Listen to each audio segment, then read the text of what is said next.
Good evening, ladies and gentlemen. Welcome to another in one of the series of webinars provided to you by the Drug Advisory Council of Australia.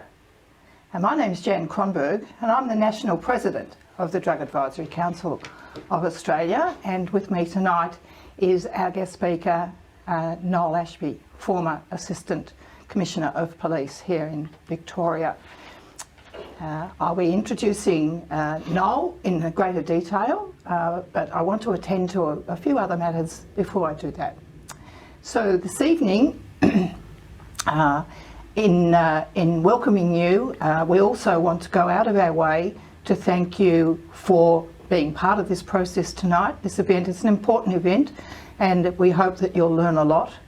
You'll have the opportunity to ask a number of questions if you text me with the phone number that is going to pop up on the screen from time to time, and I'll put those questions on your behalf to Noel. Now, the Drug Advisory Council is an advocacy body, and we're developing it into a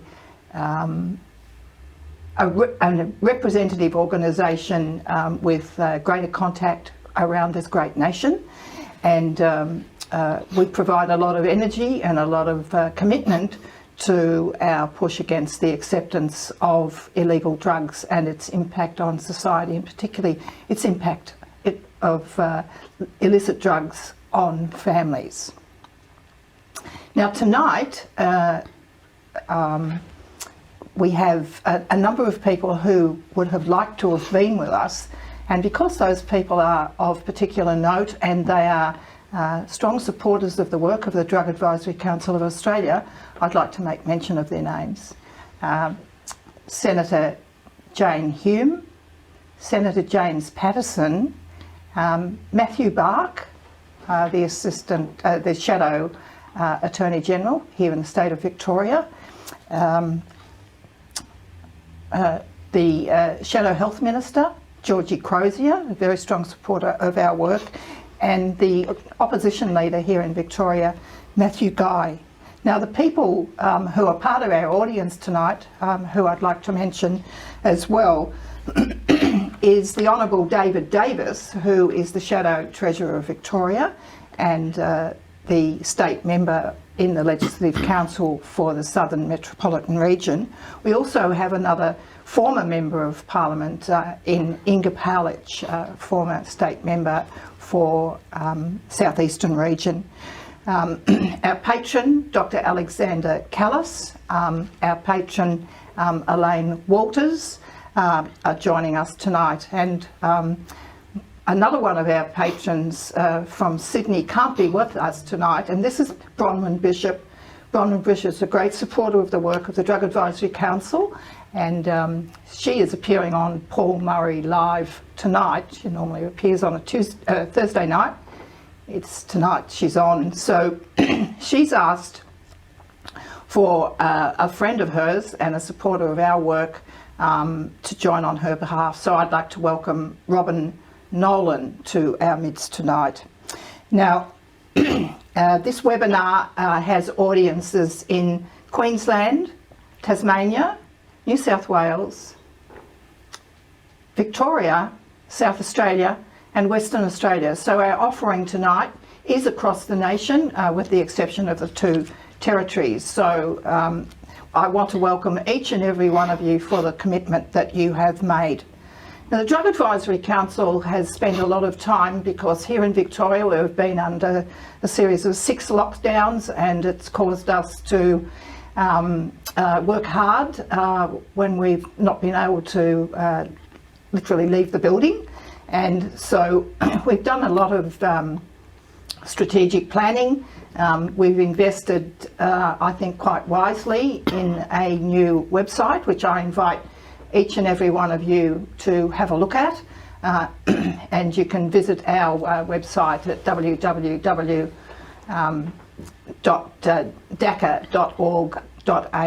and that's an opportunity. If you would like to make a donation, you can use that website for that purpose as well. Now, one of the things that we saw when we were examining our approach to our work and how to better communicate and to be more effective in what we want to achieve in our pushback against illegal and illicit drugs is we conceived of the notion of providing better support for the grieving and aggrieved families of the drug affected. And that new entity is called Touchstone, and we're making good headway in communicating with the people who are very much impacted by that, and that's ranges through from people's experiences where a member of their family could well have been successful through a process of rehabilitation, or could have died of a drug overdose, could have been imprisoned by the criminality brought about by the drug addiction, or could have been murdered in a drug sting, or could have committed suicide out of the sadness of losing a relative to drug addiction. So we're really very much experiencing the impact of illicit drugs on our society, and I recommend that you have a look at some of the stories that we post on our website. There's a lot of information there now. We take a lot of pride in the authority of our information and how up to date it is. We seek to reach out to young people as well. We have a special area for young people aged 12 to 19 years, as well as for families and for the people who are already affected by drugs. Now, I have great pleasure in providing you now with the opportunity to learn a little bit more about our guest speaker, Noel Ashby. Noel Ashby, APM BA from Monash and a Diploma of Policing from Caulfield Institute. Noel served for 35 years as a member of Victoria Police, and we are very pleased with the Drug Advisory Council at the Drug Advisory Council because Noel was invited to become a patron of DACA, and he accepted in a very fulsome way, and he continues to make a commitment in an operational sense on our executive and also as the convener of our new entity Touchstone for the grieving and aggrieved families of the drug affected. So Noel is a major contributor and brings a wealth of expertise as a senior police officer and as a, let's face it, a very decent human being. Now, Noel rose to the rank of Assistant Commissioner and was awarded the Australian Police Medal for conspicuous service to policing in Victoria and in Australia. He was officially commended at force level on 5 occasions for operational leadership of police investigations relating to the investigation of individuals committing major crimes, with 2 of those commendations relating to work performance and leadership in drug law enforcement. Noel was a member of the Homicide Squad in Victoria for 6 years and investigated many high-profile murders, including drug-related homicide and murders of police officers. He was a former officer in charge of the Major Collision Investigation Group that investigated major and fatal car crashes involving criminal negligence, including drug-related fatal car crashes. Prior to being appointed as Assistant Commissioner, he was formerly the Divisional Commander of the Serious Crime Division of the Crime Department of Victoria Police, managing the strategic interests of the Homicide Squad, the Missing Persons Unit, the Special Response Squad, the Prisons Squad, and the Rape Squad, and the Child Exploitation Squad. As an Assistant Commissioner, Noel was responsible for education and training in Victoria Police, including detective training, and South East region in Victoria for all policing arrangements for Melbourne's inner southern suburbs to the New South Wales border, including the southern snowfields and the Victorian coastline cities and towns. He was also the Assistant Commissioner for Road Policing and Public Transport Safety, and importantly introduced random drugs and drive testing for Victorian motorists. Now I commend you, Noel to you, and I want to remind you that at the end of Noel's address, he's very happy to take questions, and you'll be able to text those questions to me. I have my phone right here, and I'm looking forward to receiving those questions. I'll put those questions directly to Noel on your behalf. And so now we'll move for the opening address from Noel, and I hope a fantastic exchange for you tonight in hearing from him. Thank you. Thank you, Noel. Thanks very much, Jan, and for your kind introduction. Much appreciated indeed. Tonight's discussion is really about community policing at its core.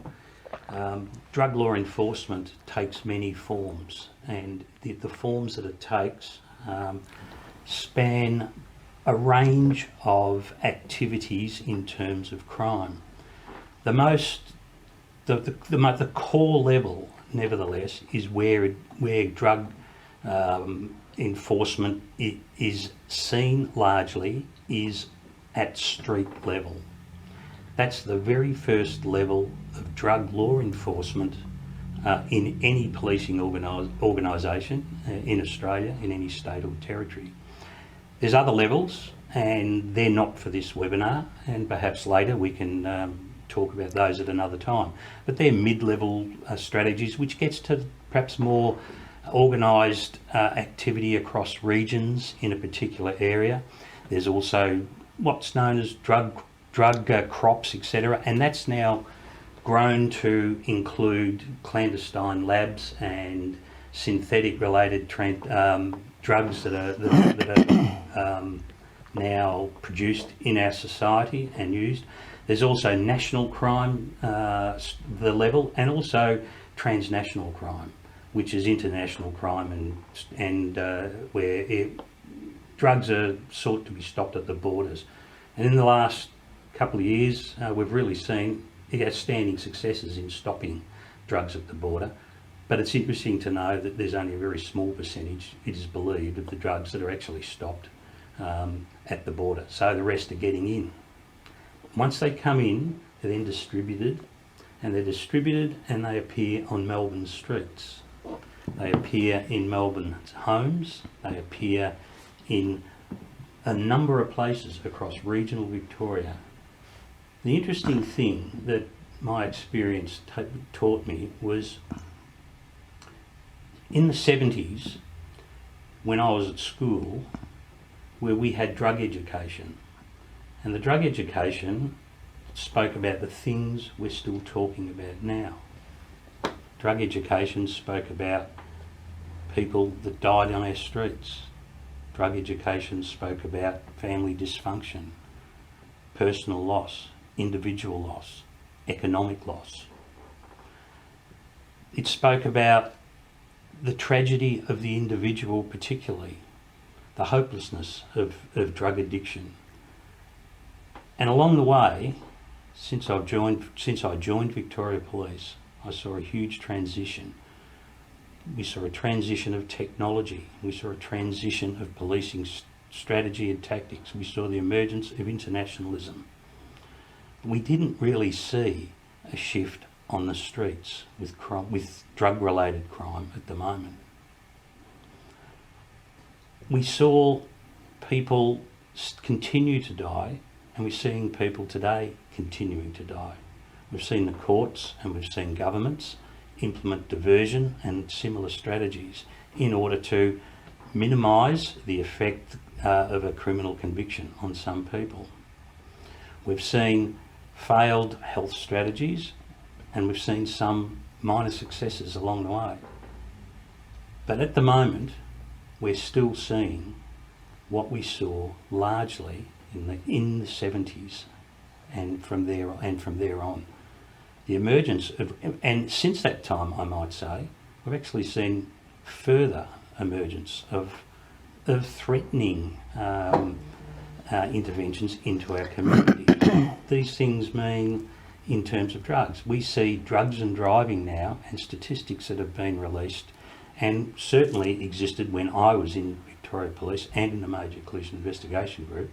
The emergence of drugs and driving was a serious primal threat to society. In fact, at the moment, drugs and driving contributes to more deaths and serious injury than does alcohol use. We've also seen the emergence of clandestine labs that I spoke about a little while ago. So there's been some shifts, and synthetic drugs have now swept and are being used through the community, through the nightclubs, and are being used very broadly. But this tonight is more about the community policing effect. This is the first level. This is a level of drug use that police first experience when they leave the academy and when they then go to police stations across the state. Some police areas, of course, and local government areas have greater incidents of crime, but nevertheless, and crime, particularly drug-related crime, but nevertheless, one of the key, very first criminal exposures that young police are exposed to in Victoria is drug-related crime at the street level. And it's not pretty. The transnational crime I spoke about a little while ago, and again, we see that with large stoppages and arrests and seizures at the border. We don't see the personal impact when we see those fantastic seizures and arrests. We don't see that at the mid-level, but at the street level you see it at its worst, and that's exactly how it is. And I wonder why we still have the same strategies at the moment that we had largely, and I mean operational policing strategies that we had back in the last century, and as we're now moving again well into this century. And why are we still having the causal factors of community dysfunction, marital breakdown, family destruction, and death and injury to people because of drugs? And that's before we get to the economic effects, which must be and are huge when we have a look at the costs of the criminal justice system, the costs to incarcerate people in our state, or in any state of Australia or territory, and for the remedial effects that are needed to recover from particular instances of drug abuse and drug incidents, which can be and are profound. Tonight, I thought I'd raise a couple of case studies. They're real case studies, they're real people. The DACA website speaks about one person on that, Shelley, who died in tragic circumstances. It talks about another. I also intend to talk briefly about another young lady who also died. Different times, but died in almost similar circumstances, and circumstances as a consequence of the abuse of drugs and the lack of real support that was available in the system to potentially make our community safer. This is a community safety issue. It is not a safety issue for the individuals, it's a collective safety strategy for all Victorians and Australians wherever they are.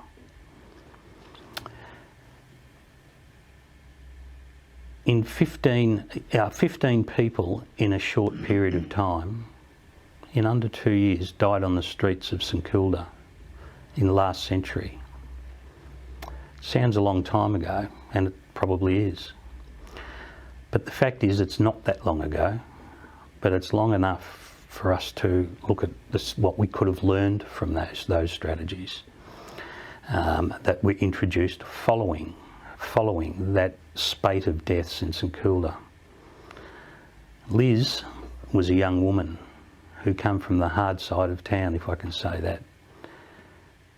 She became involved in drugs at school in the western suburbs and found herself quickly on a slide where she ended up on the streets of St Kilda. She went through massage parlours on the way as her drug use continued. She was a heroin addict.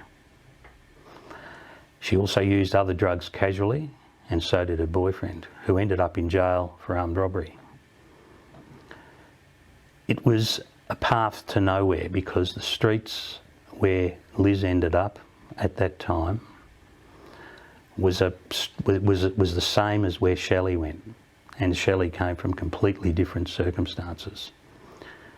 Liz ended up dying in a boarding house, a dirty, smelly boarding house, without being crass, that had a smell of disinfectant always present in the air.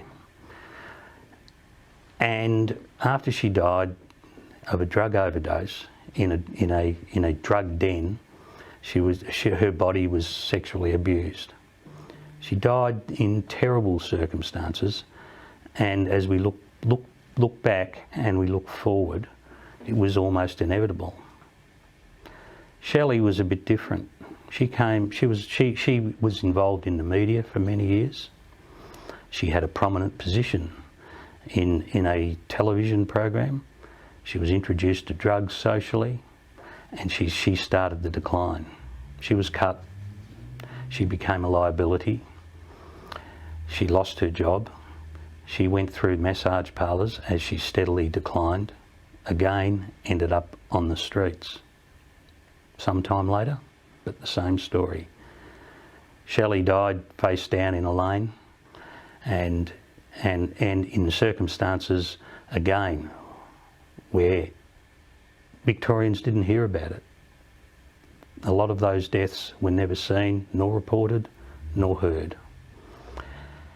And the tragedy of that is that these people became invisible. As a consequence of the 15 deaths that I spoke about, there was a major effort in the community. It was a local effort in the community. It wasn't a statewide strategy. It wasn't a Melbourne-wide strategy. It was a local strategy. And that strategy involved a less than tolerant approach by police to those detected with drugs, using drugs, and those who were peddling at the local level in drugs, as it ought to have been. But it also involved the local government. It involved the local churches. It also involved the local charities and the local health authorities.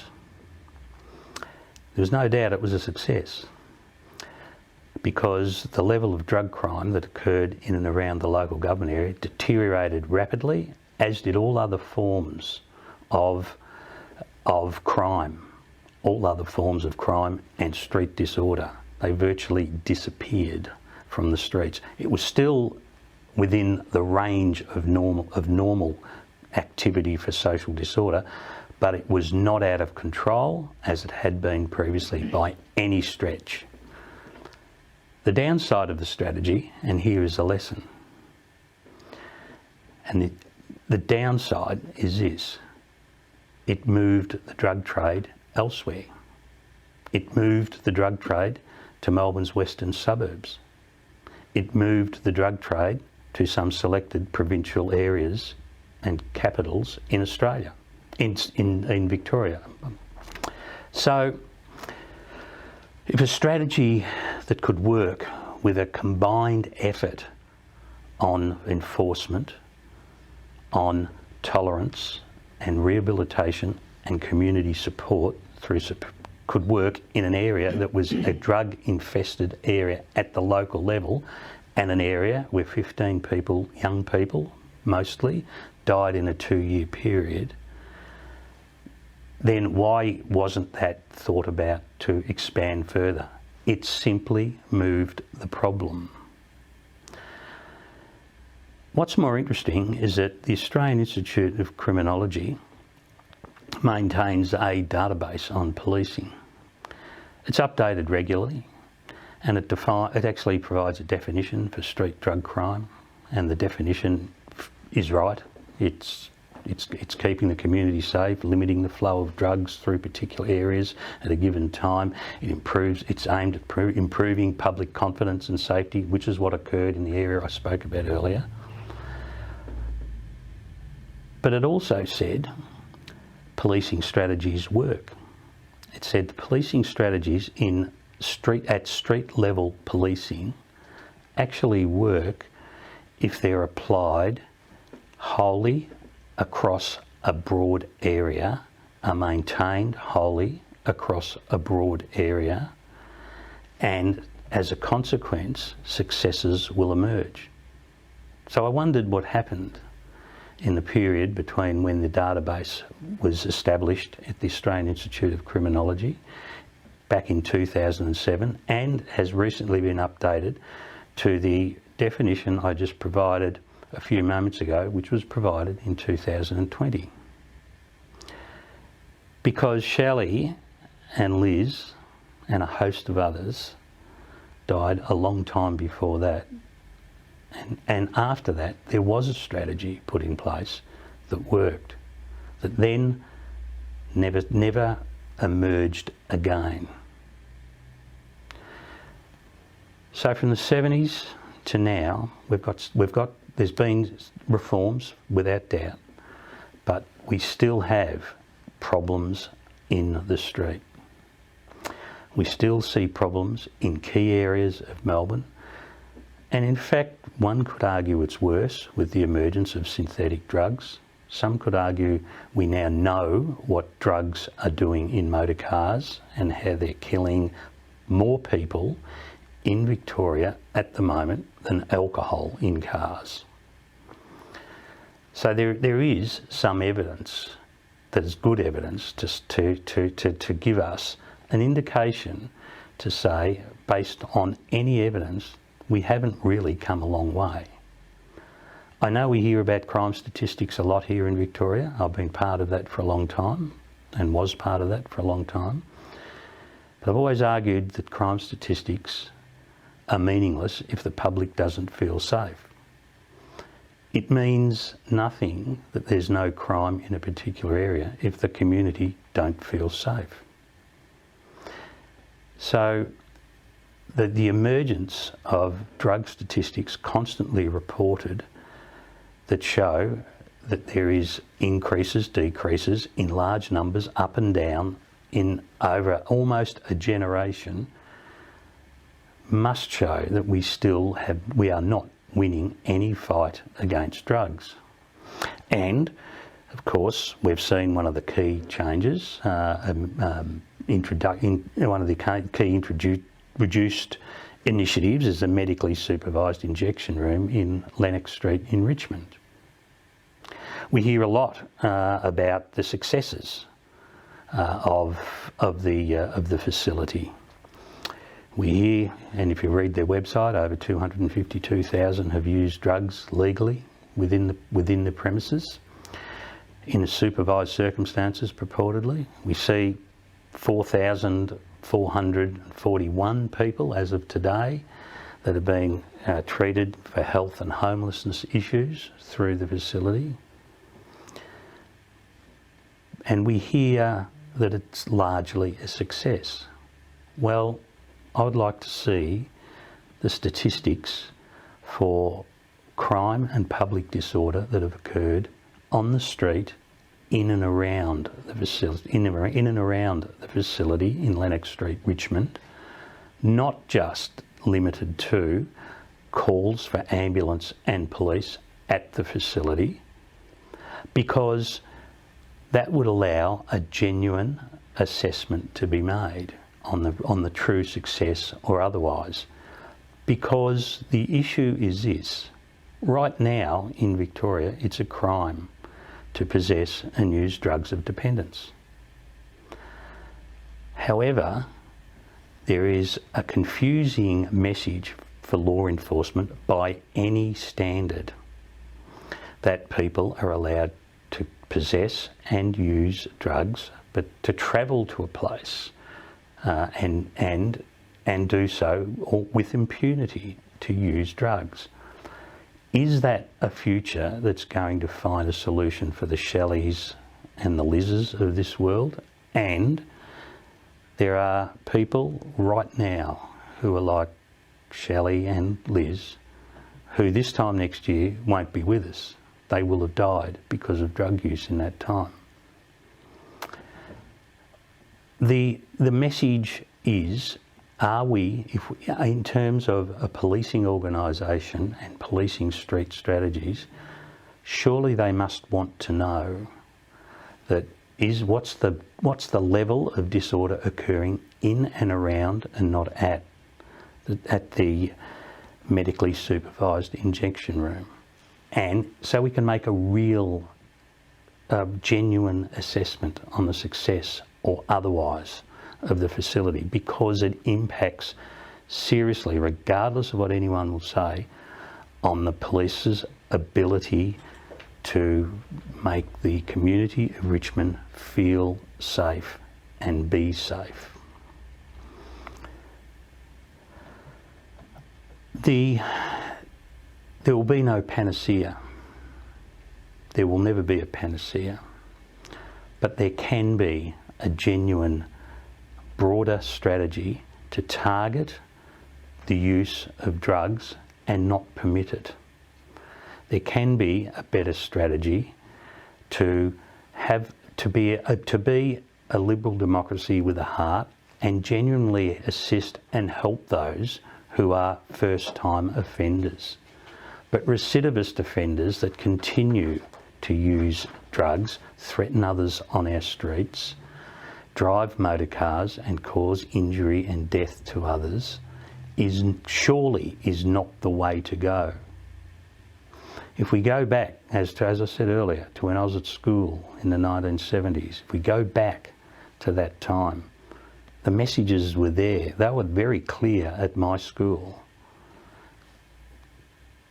But it seems in that period of time, and I've been involved at all levels of investigating and being involved in combating aspects of the drug trade, it seems to me that we haven't really broken that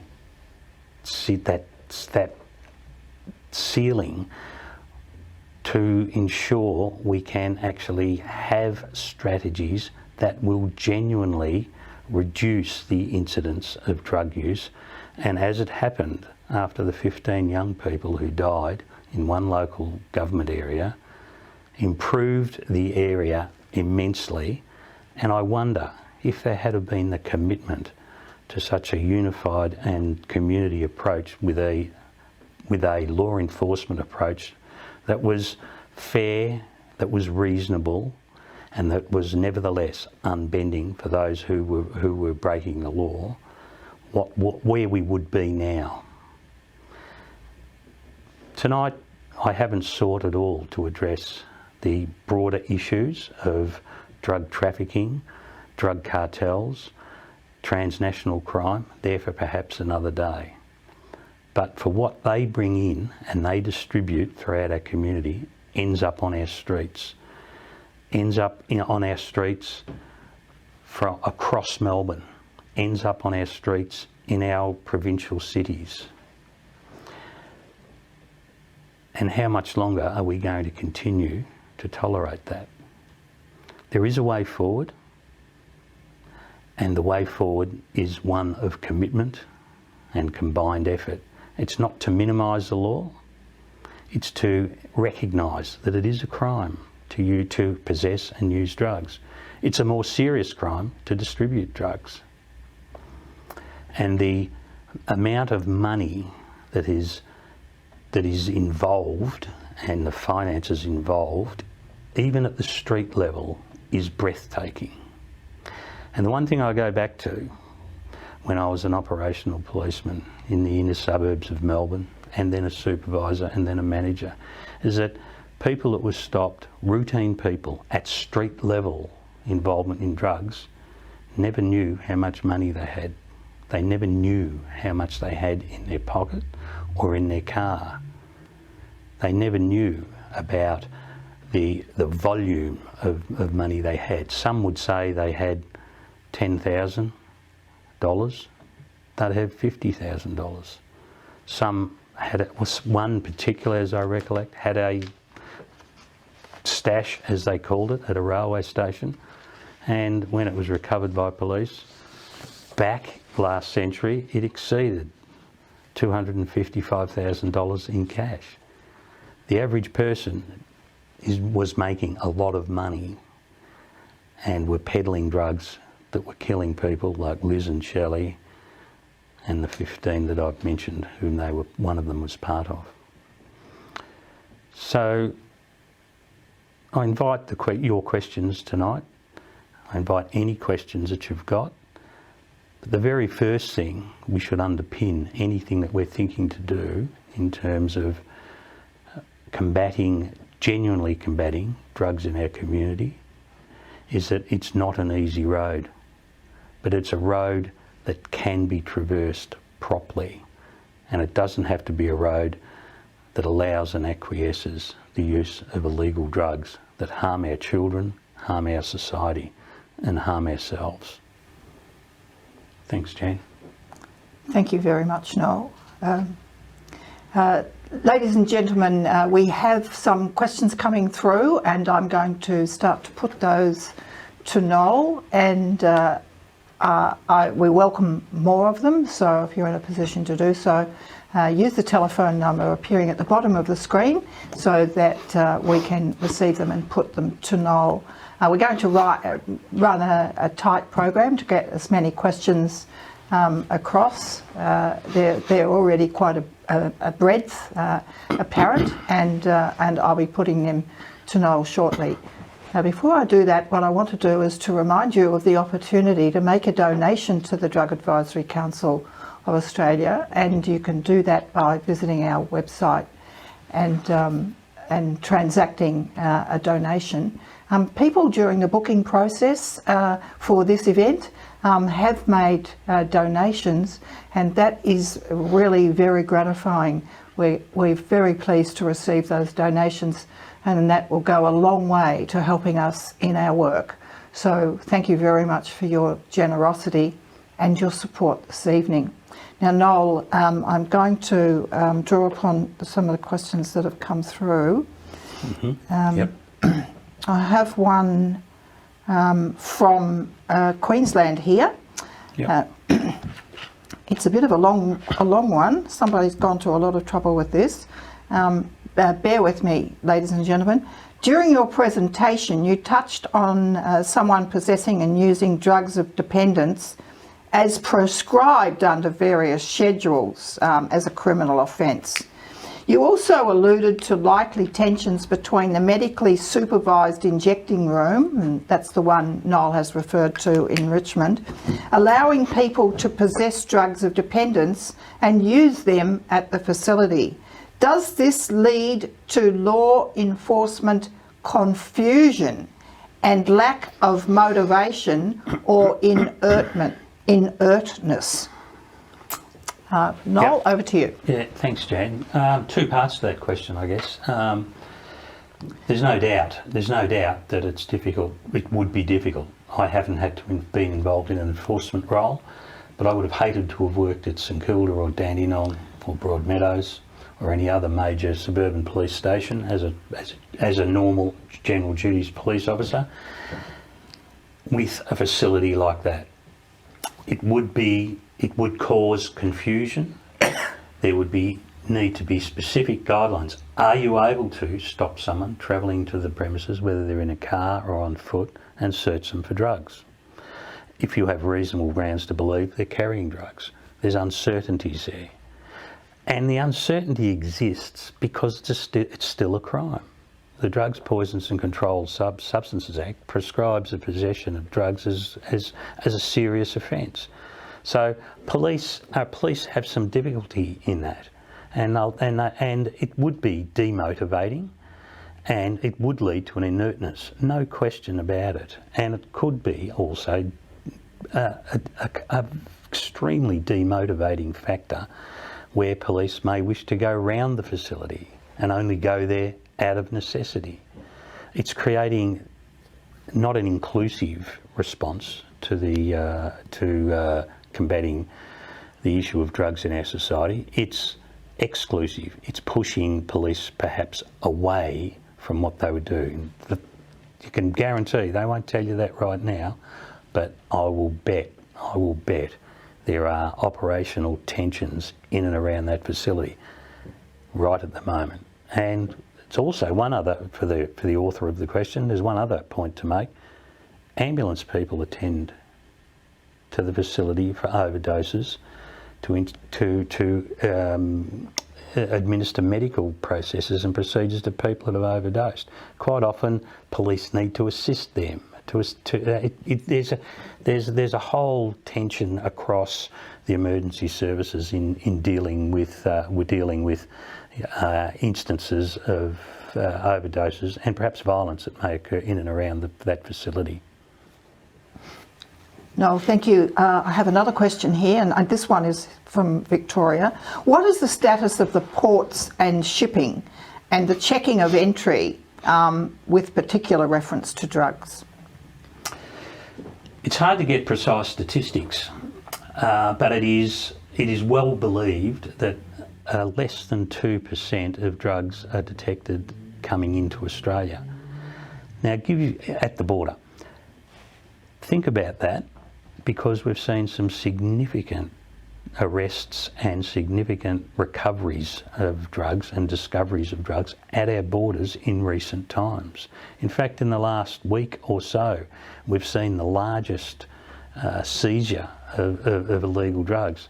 If that represents something like 2%, even if it's 20%, then there's a flood of drugs coming into the country.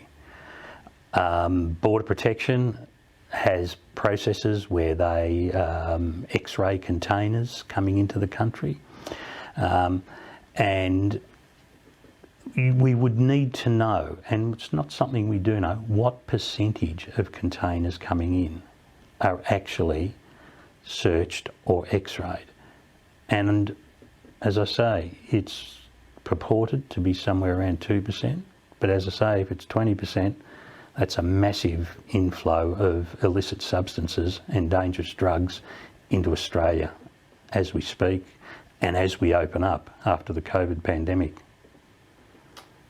Thank you, Noel. I have another question here, and this relates to the town of Mooroopna near Shepparton. Yep.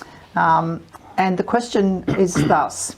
The whole town of Mooroopna near Shepparton is run by an OMG. If there are not enough police to protect ordinary citizens, how can we stop illegal drugs? The old question of police resourcing. It's police resourcing has been an issue for as long as I can remember being involved or interested even in policing. There is a need for additional police, there's no question, but there can't also be an open book, because too many police in an area, if there is such a thing, means somewhere else has to be a reduction. Do we reduce health? Do we reduce education? Do we increase taxes to pay for it? So the method and to recruit and determine the number of police we need needs to be very carefully considered and examined. But really, the police resourcing model also needs to be particularly resilient, and it needs to be flexible, and it needs to identify areas such as Mooroopna and nearby other cities such as Shepparton that have an increase in population or an increase of a particular ethnic group within a population who are new to Australia, who may need some extra help and assistance. So there may be a need. I understand the question entirely. It's a time memorial question that's been posed, but it places critical importance on the police resourcing model, and to make sure that they allocate, the police command allocate policing to suburbs appropriately, and I've been involved in debates in the past about where police should go, and discussions at the most senior level. Some successful, some not. But there is a need for a resilient, constantly reviewed and assessed resourcing model for which Police Command must be responsible for and held to account for, I might say, by government. Noel, thank you very much. The next question is, and I think this one comes from New South Wales. My concern is the age that young people are now likely to be using drugs. I strongly believe we need a hard-hitting campaign at primary school level so that young children understand the dangers. What happened to such campaigns such as life education? Community police could be involved in the program. Do you think state governments are sending the wrong messages supporting these injecting rooms? So, two questions posed there for you, Noel. Police in schools. I saw police in schools in Victoria be implemented. I saw the successes of police in schools in Victoria that proceeded that was seamless. It was an outstanding success. I also saw them be withdrawn arbitrarily and for reasons many could not understand. Police in schools is absolutely imperative. Police in schools, along with other health professionals in schools, absolutely imperative. Not to scare kids, but to educate, because we will never arrest our way out of the drug problem. Enforcement will be absolutely critical and will always be absolutely critical.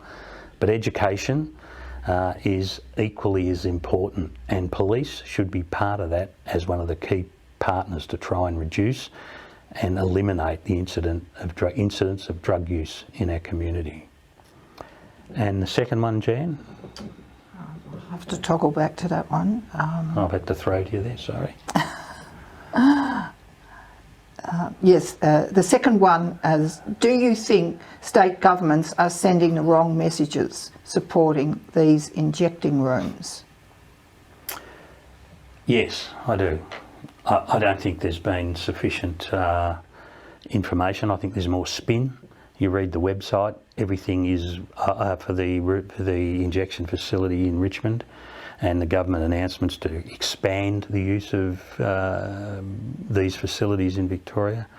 That's the very reason in my brief chat before I raised the issue of let's have a look at the real statistics here. Let's really have a look at what's happening in and around the facility, not just at the facility.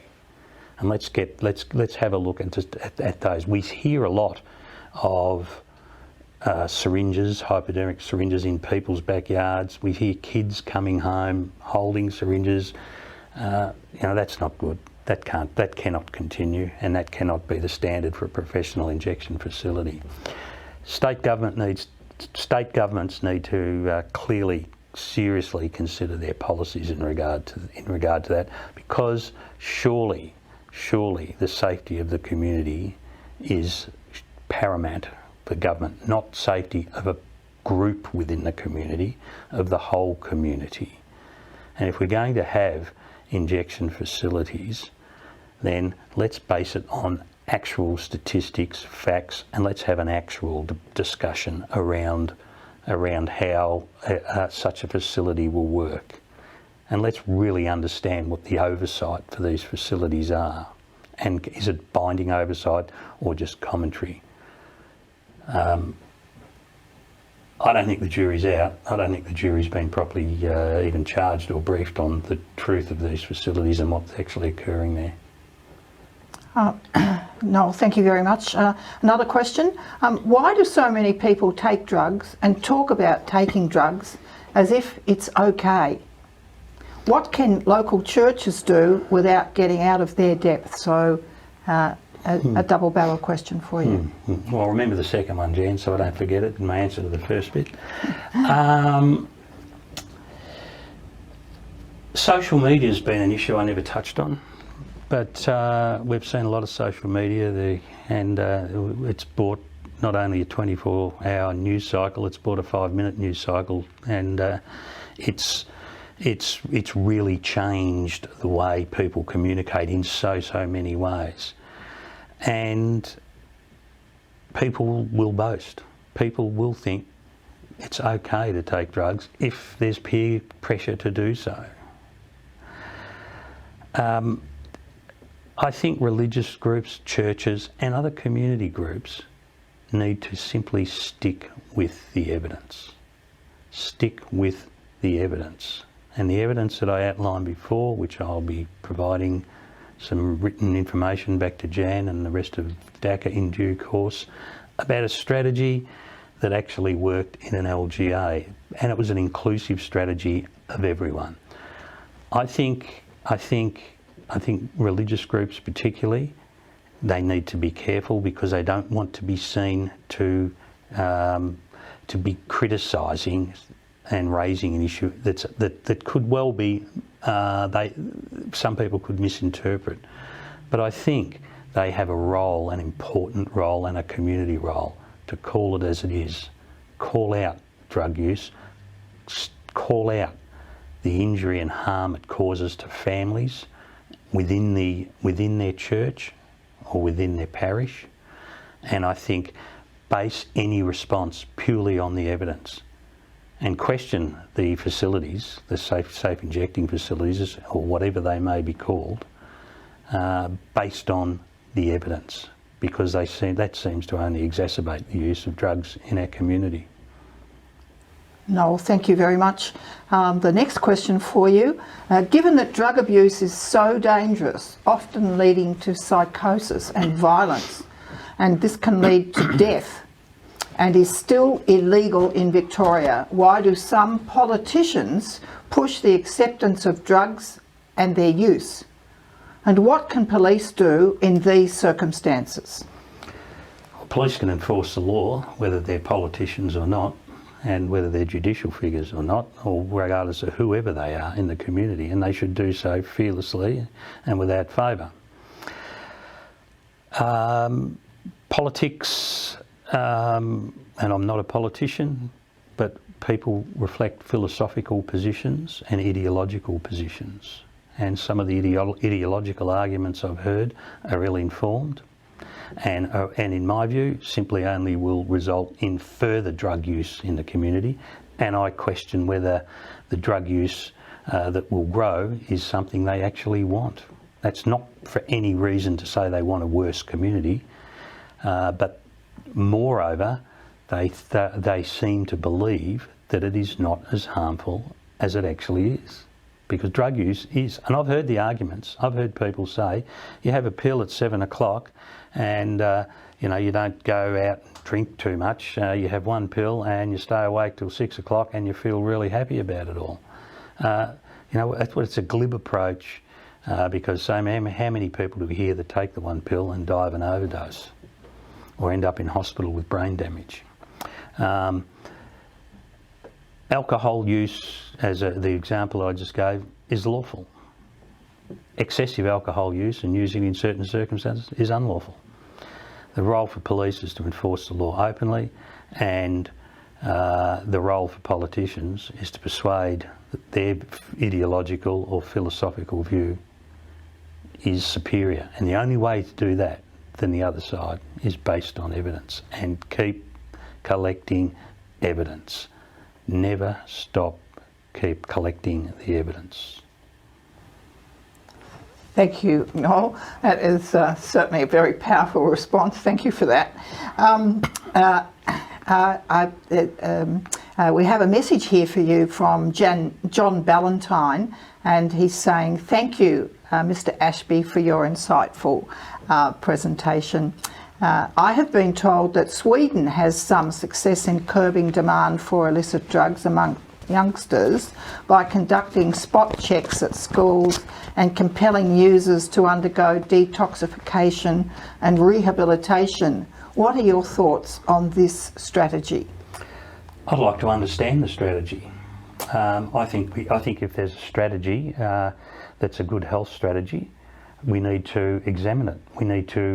We did exactly that with the road toll, and I had a lot to do with the road toll over many years, right down to determining and being involved in the determination of strategic road safety policy that reduced the road toll, I might say, and I was there. I was in a major collision when overnight the road toll reduced in 1 year from 790 to 396 in the next year.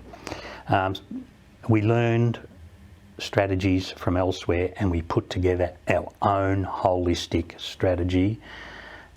Having said that, the Swedes were part of what we learned from road safety. They had outstanding road safety strategies and we took some and we improved them. If the Swedes or the Scandinavians at large have policies worth examining, we should look at them, we should assess them. But I bet their enforcement strategies aren't weak. I bet their enforcement strategies are strong. And I bet they won't resile from the illegality of drugs in the broader sense. But if they have strategies, then we should be looking. We should be looking and assessing and learning from anywhere in the world. The next question, don't drink and drive with such a success as was the anti-smoking campaign. How can we introduce a campaign that has a focus on drug danger? Do police have an appetite to introduce this type of strategy?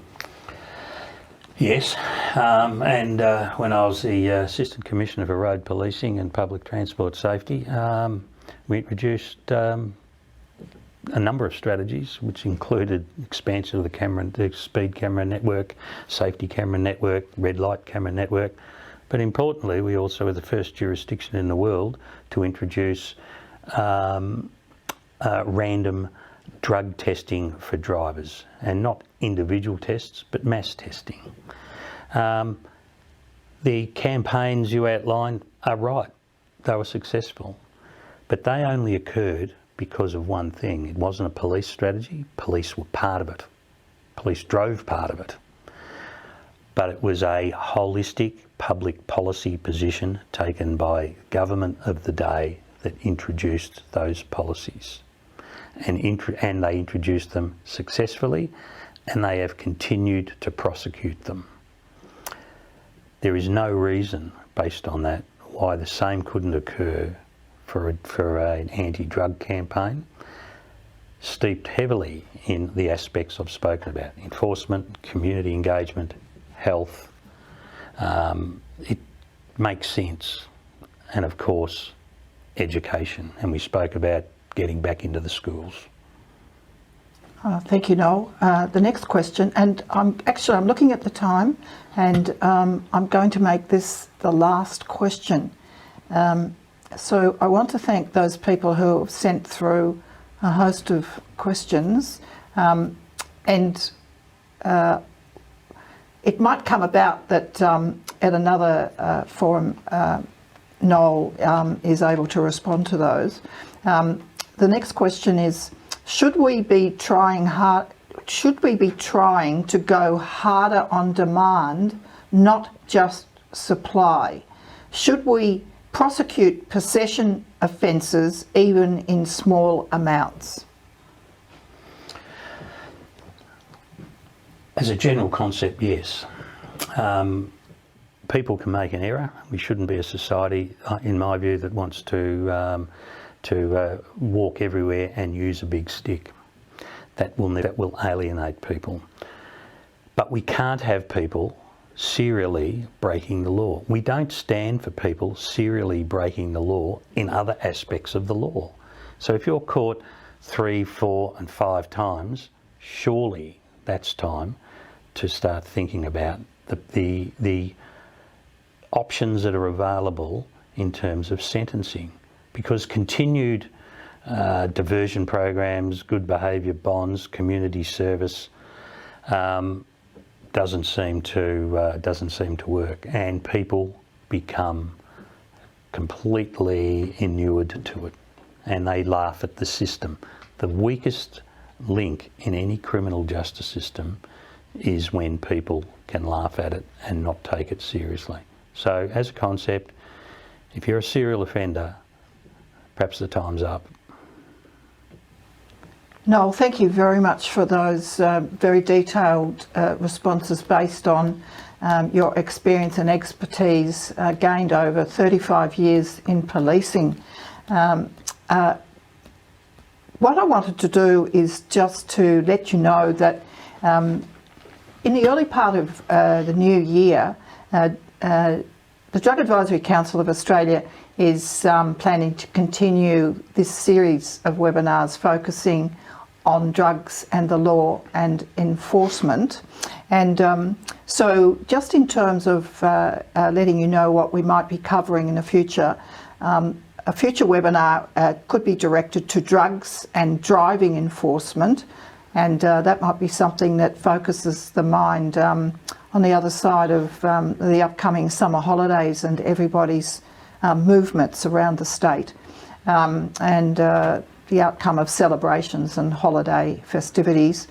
So that would include the involvement of fatal and major injury and major vehicle collisions, random drug testing of drivers, and importantly, the potential policy reform to reduce drugs and driving. And I think that's worth underscoring and for you to perhaps be mindful of when we advise you of this, because in Noel's response to one of the questions, he made the point, and during his address he made it earlier, that there are more fatalities in motor vehicle accidents that are resulting from people being drug affected than alcohol. It's a very interesting thing how the real evil in our society is being so effectively played down. It certainly needs to be given more prominence, and each one of you who've joined us tonight, you can play a role in getting the message out and echoing the very important points that Noel has made. Another future webinar would be centred around organised crime and illicit drugs, criminal cartels involving international trafficking, and the importance of illicit drugs and the constituents to produce or make illegal drugs. We're aware that a lot of that material, those components, are coming in by the ton, and people are making up all sorts of concoctions in the boot of their car, and they're actively distributing that around the state. Now, wearing my hat as the MC for tonight and the National President of the Drug Advisory Council, I want to thank each and every one of you for making the booking and making the commitment to join us tonight to hear the important information that Noel Ashby has shared with you. Noel, one of the patrons of the Drug Advisory Council, we're very, very pleased to have him on board, making the commitment as he does. And many of the members of the Drug Advisory Council team, our patrons, members of the Touchstone entity, our executive, are all hard-working volunteers, and it's quite astounding as to the results that we're able to produce through this volunteer cohort. I want to also extend my thanks to our technical guru, Gabriel Tipness, who has been our technical support person and made this event as a webinar through to you. For those of you who would like to draw upon particularly the fulsome answers that Noel has given tonight, this has been recorded and will be available on the YouTube channel. So we encourage you to do that if you find that is a valuable resource. We also encourage you to visit our website, daca.org.au, and we further encourage you, if you're going to visit that, and see what we have available by the way of important information, that you consider us in a spirit of a generosity of spirit, and to make a donation to help us continue in our work. I thank you very much for your attendance tonight. We're very pleased because we've got a large audience from around this country. It is extremely gratifying that we've had the large number of people who have made this commitment to us tonight. So good night to you all, and good health, and I might perhaps wish you a very happy festive season, whether you're celebrating Hanukkah or Christmas or other means of bringing your family together. And may we enjoy a happy summer as a whole nation. So thank you very much for your support.